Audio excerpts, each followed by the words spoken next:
For Crema Media's Polity, I'm Sane Dlamini.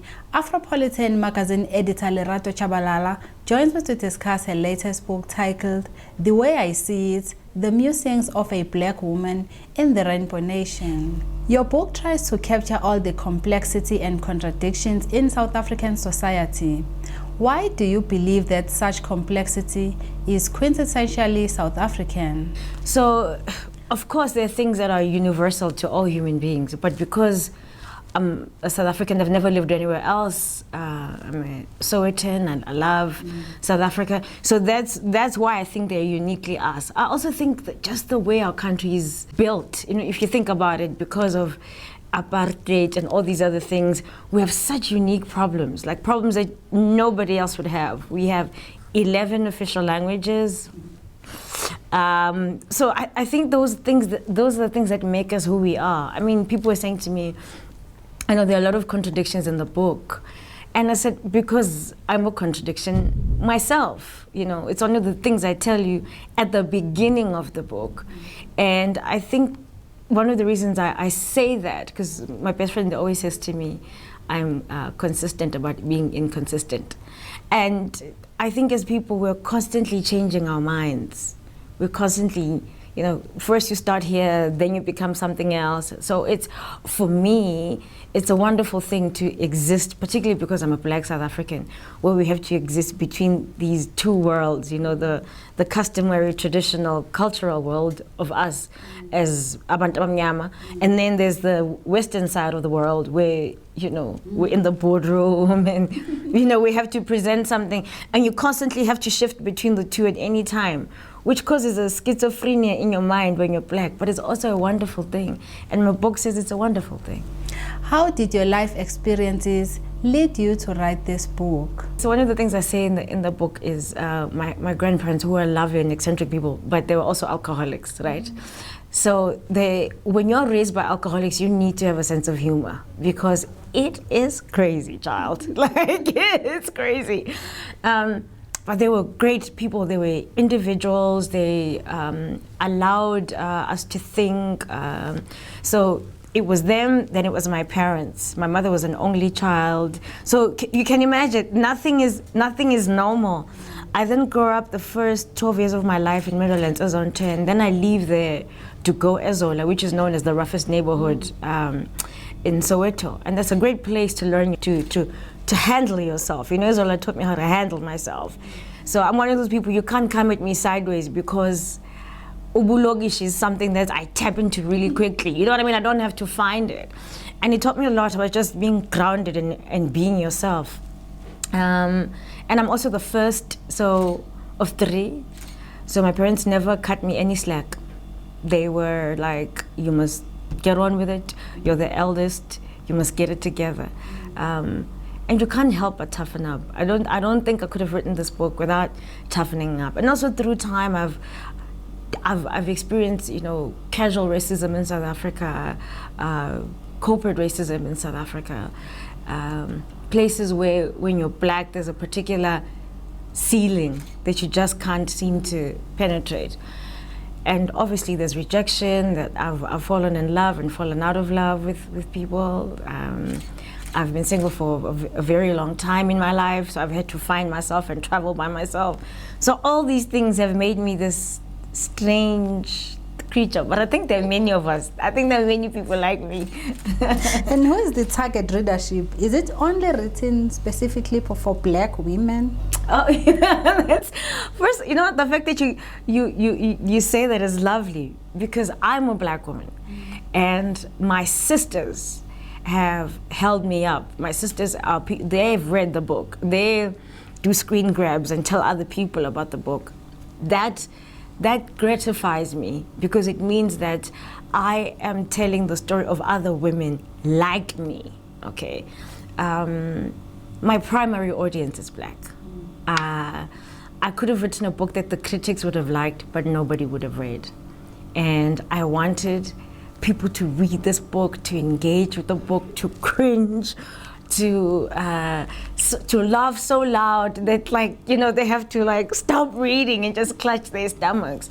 But the book is for all South Africans. It's for it's for all of us, black people, white people, and that's why I come after everybody. There's nobody I don't come after, whether you're gay, whether you're Indian.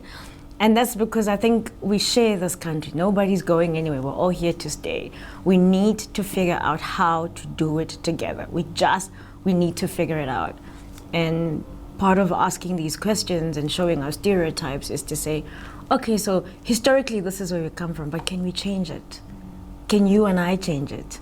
But I'm glad that black women are loving it, because those are my sisters. After the Sunday Times published an extracts from your book, there was a huge outcry amongst black people who felt that you were too critical of how they do things. How do you respond to this criticism? Look, I think that, the Sunday Times came up with their own headline, which had nothing to do with my book. The Sunday Times needs to sell papers. Okay, it's a tough time in print. I worked for the Sunday Times myself, as you know. I'm in two minds about it. I feel sad, obviously, to have offended my people in particular, because, when you read the book, you'll see the nuances it's a black experience. My book, you can't think somebody else from another country wrote it, But at the same time, maybe if that hadn't happened, we wouldn't be here, talking. I've had interviews now and met people like you that I would have never otherwise met. I've talked to my idols like Lerato Tshabalala, who was the original feminist, and for her to like my book. So it has created momentum, which was nice, but I'm not sure whether I would have done it the way that they did it. Musician Simpiwe Dana said she won't read your book. Were you surprised by such response? Do you think she's making the mistake of judging a book by its cover? I happen to have known Simpiwe for a very long time. And not only just know her, I'm a huge fan of hers. The first time I met her, I was like, oh my God. On 3 of her albums, she's a great singer, okay? And I've said this before, that I am a huge admirer of her work, but I'm certainly not the authority on, music just because I have her music. And I think we must respect each other's crafts, but at the same time, I did write an incredibly tough, in-your-face book.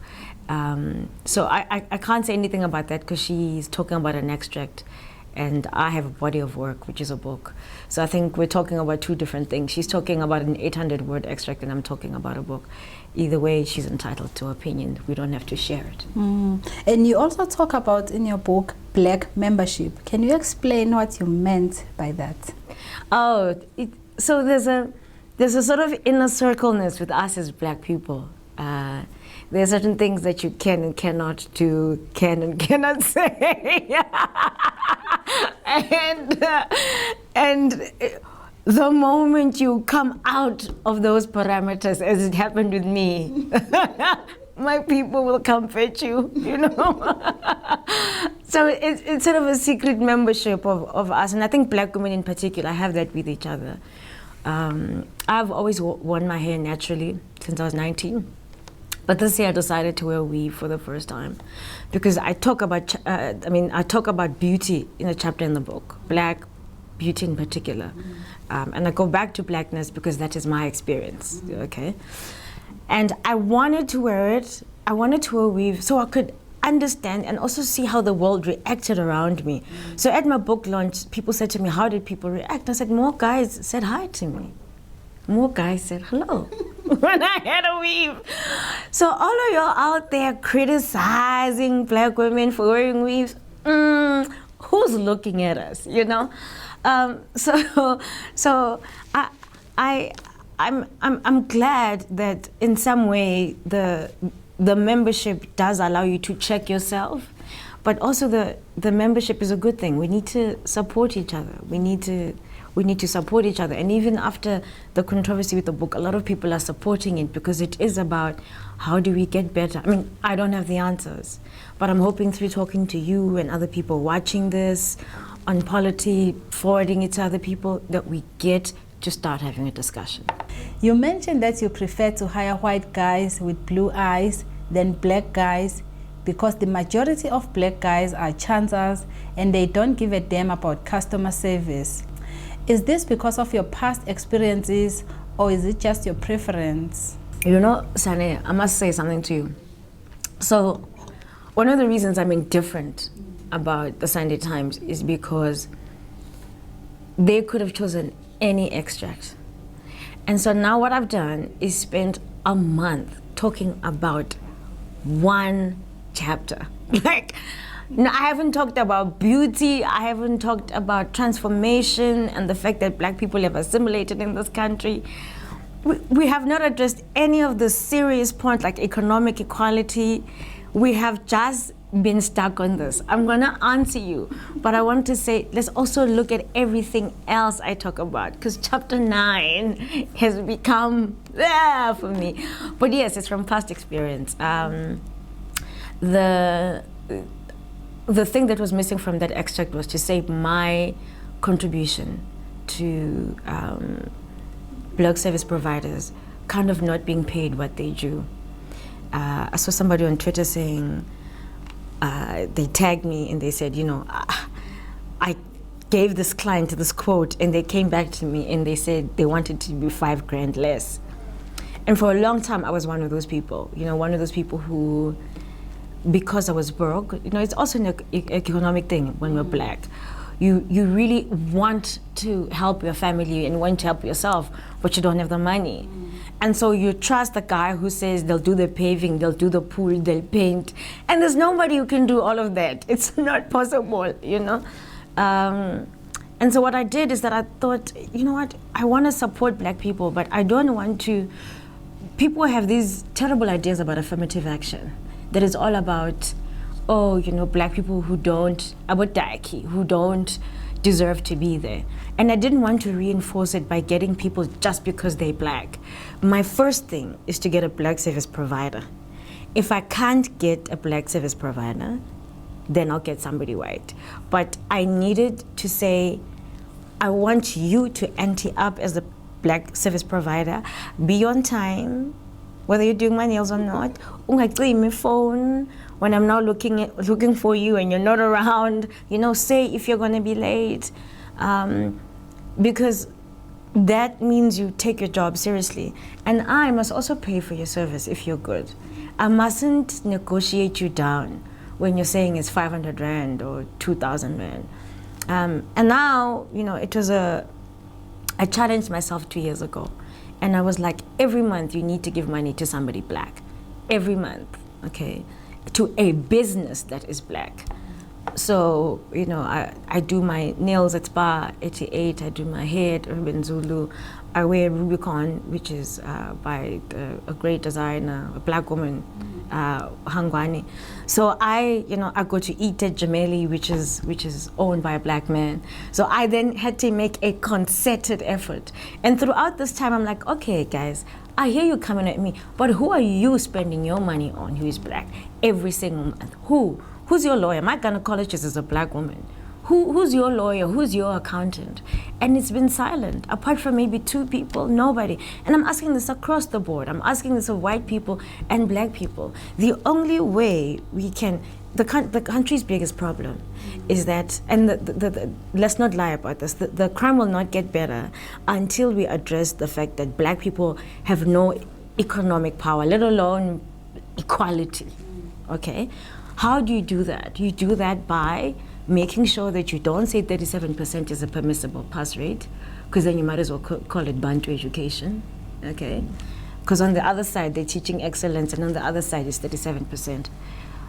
And by saying, spend money on black people, okay? Give your money back to black people.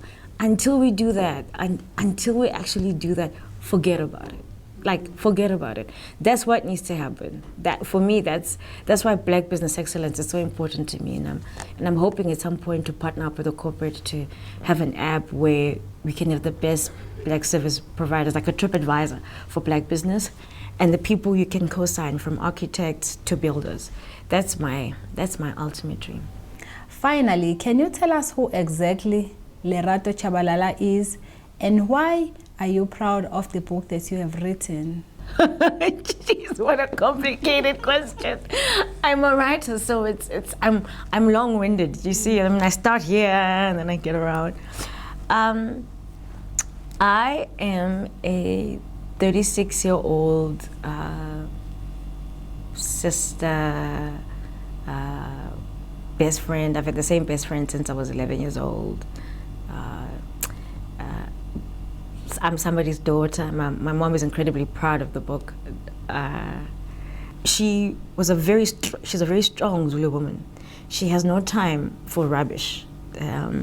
But she's incredibly honest, and all she wanted from us as her kids, including my brother Osabelo and my sister Okuku, who come after me, was for us to be kind to ourselves and to other people, to be fair, to not lie, including to her.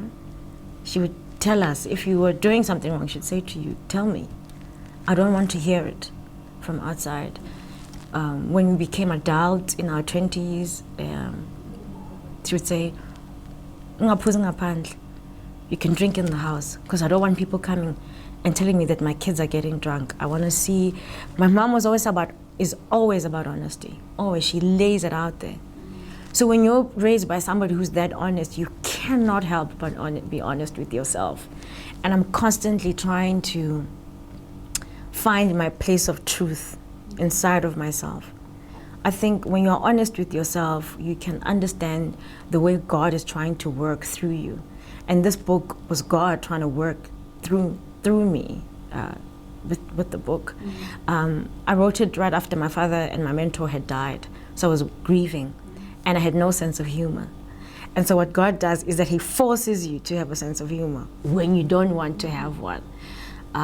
So I confronted a lot of issues at that time. So the reason why it's hard for people to read is because it was hard for me to write. And it was a year ago, and it's like therapy. It's like therapy. Now I've never been more close. I think this book was my purpose. It's what I was here to do. It's the most authentic thing I've ever written. And it's easy for me to talk about it because it's my thoughts and how I felt, and and conversations with many other people.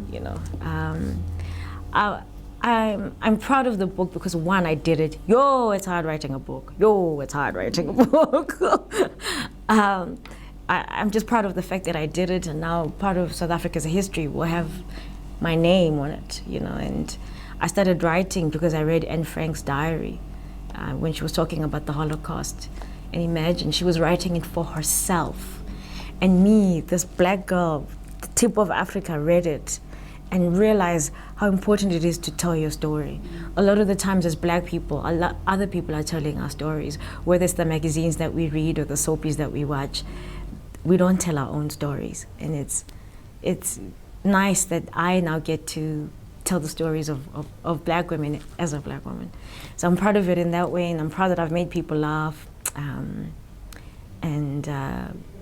The fact that we've been the #4 best-selling nonfiction book for the past month, it's just only been a month.